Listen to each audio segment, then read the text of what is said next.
Assalamualaikum warahmatullahi wabarakatuh. Kami dari kelompok 8 yang beranggotakan Rafika Apriputi Herdianti NIM 195231161 dan Martin Rahayu NIM 195231163. Di sini kami akan menjelaskan tentang manajemen risiko kredit bank syariah. Pengertian risiko kredit. Risiko kredit bank manajemen dipengaruhi oleh lingkungan bank beroperasi. Menurut Bambang Rianto Rustam, risiko pembiayaan atau risiko kredit adalah risiko akibat kegagalan nasabah atau pihak lain dalam memenuhi kewajiban kepada bank yang telah disepakati saat perjanjian awal. Risiko kredit muncul pada saat satu pihak bersepakat untuk membayar jumlah uang atau mengirimkan barang sebelum menerima aset atau uang cash, maka akan menyebabkan kerugian. Profil risiko kredit. Ketangguhan sistem perbankan syariah menghadapi krisis moneter tahun 1997 memberikan ide terbentuknya unit usaha syariah. Selanjutnya, krisis dunia terjadi mulai tahun 2008 yang terlanjur hingga saat ini, maka semakin menegaskan perlunya penerapan manajemen risiko secara konsisten.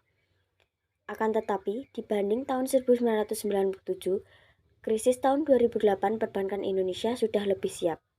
Sumber-sumber risiko kredit. Yang pertama ada faktor internal, yaitu satu, adanya self-dealing atau tindak kecurangan dari aparat pengelola kredit. Yang kedua, minimnya pengetahuan para pengelola kredit.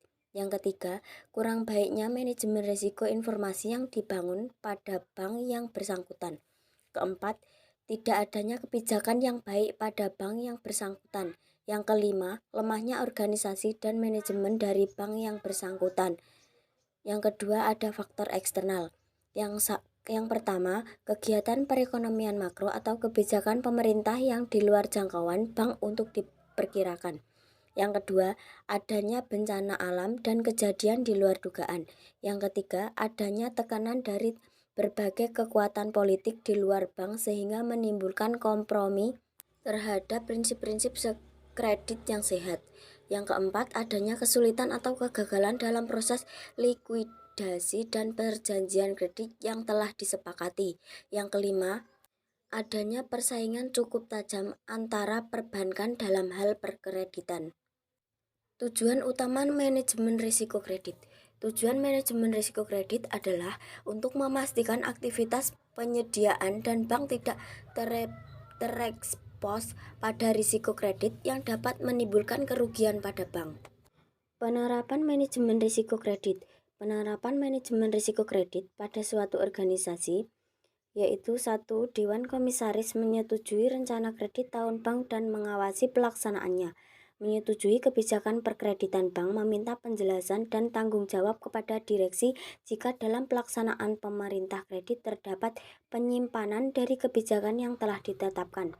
Yang kedua, direksi bertanggung jawab atas menyusun rencana dan kebijakan perkreditan, memastikan kepatuhan bank terhadap ketentuan perundang-undangan dan peraturan yang berlaku di bidang perkreditan dan kebijakan perkreditan, serta melaporkan kepada Dewan Komisaris mengenai hal-hal seperti pelaksanaan rencana perkreditan, penyimpanan dalam pelaksanaan pemberian kredit, perkembangan kualitas portofolio kredit, dan kredit dalam pengawasan khusus atau bermasalah. Yang ketiga, divisi bisnis adalah unit bisnis yang melakukan usaha atau aktivitas pemerintah kredit atau persediaan dana dan pengawasan debitur dalam perhatian khusus.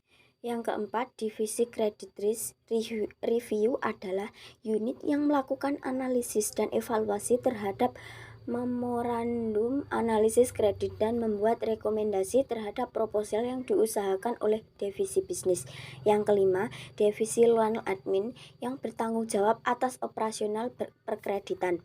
Yang keenam, credit legal unit yang bertanggung jawab atas keabsahan dokumen dan legalitas agunan.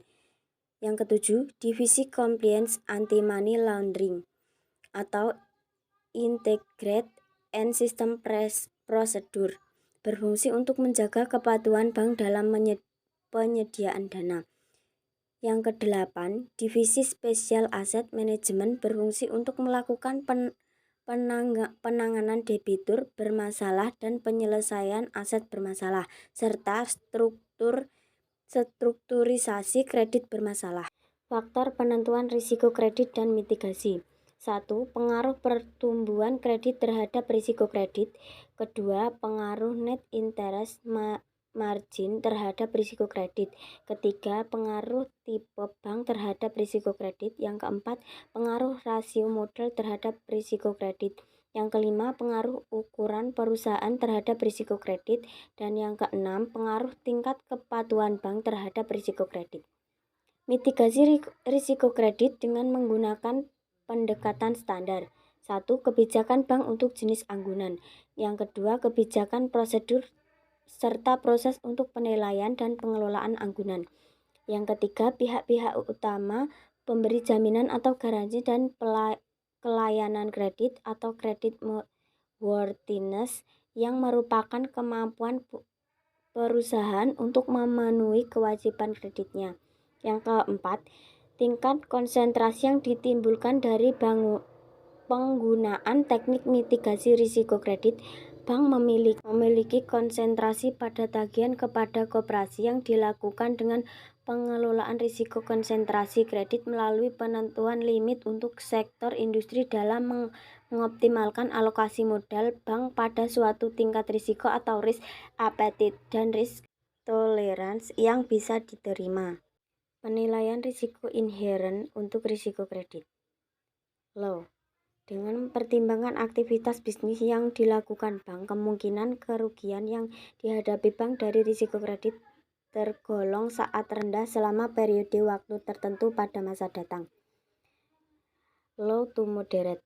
Dengan mempertimbangkan aktivitas bisnis yang dilakukan bank, kemungkinan kerugian yang dihadapi bank dari risiko kredit tergolong rendah selama periode waktu tertentu pada masa datang. Moderate. Dengan mempertimbangkan aktivitas bisnis yang dilakukan bank, kemungkinan kerugian yang dihadapi bank dari risiko kredit tergolong cukup tinggi selama periode waktu tertentu pada masa datang. Moderate to high. Dengan mempertimbangkan aktivitas bisnis yang dilakukan bank, kemungkinan kerugian yang dihadapi bank dari risiko kredit tergolong tinggi selama periode waktu tertentu pada masa datang. High. Dengan mempertimbangkan aktivitas bisnis yang dilakukan bank, kemungkinan kerugian yang dihadapi bank dari risiko kredit tergolong sangat tinggi selama periode waktu tertentu pada masa datang. Kualitas penerapan manajemen risiko kredit. Strong. 1. Kualitas penerapan manajemen risiko untuk risiko kredit sangat memadai. Meskipun terdapat kelemahan minor, tetapi kelemahan tersebut tidak signifikan sehingga dapat diabaikan. Satisfactory. Kualitas penerapan manajemen risiko untuk risiko kredit memadai meskipun terhadap beberapa kelemahan minor. Kelemahan tersebut dapat diselesaikan pada aktivitas bisnis normal. Fair. Kualitas penerapan manajemen risiko untuk risiko kredit cukup memadai meskipun persyaratan minimum terpenuhi. Terdapat beberapa kelemahan yang membutuhkan perhatian manajemen. Marginal. Kualitas penerapan manajemen risiko untuk risiko kredit yang memerlukan tindakan korektif segera. Unsatisfactory. Kualitas penerapan manajemen risiko untuk risiko kredit tidak memadai terhadap kelemahan signifikan pada berbagai aspek manajemen risiko untuk risiko kredit yang tindakan penyelesaian di luar kemampuan manajemen. Kasus manajemen risiko kredit. Pemberian kredit dengan dokumentasi dan jaminan fiktif pada Bank Internasional Indonesia (BII) pada tanggal 31 Januari 2011 melibatkan akun office BII cabang Pangeran Jayakarta yang total kerugiannya yaitu 3,6 miliar. Cukup sekian penjelasan dari saya. Apabila ada salah kata yang kurang berkenan, terima kasih. Wassalamualaikum warahmatullahi wabarakatuh.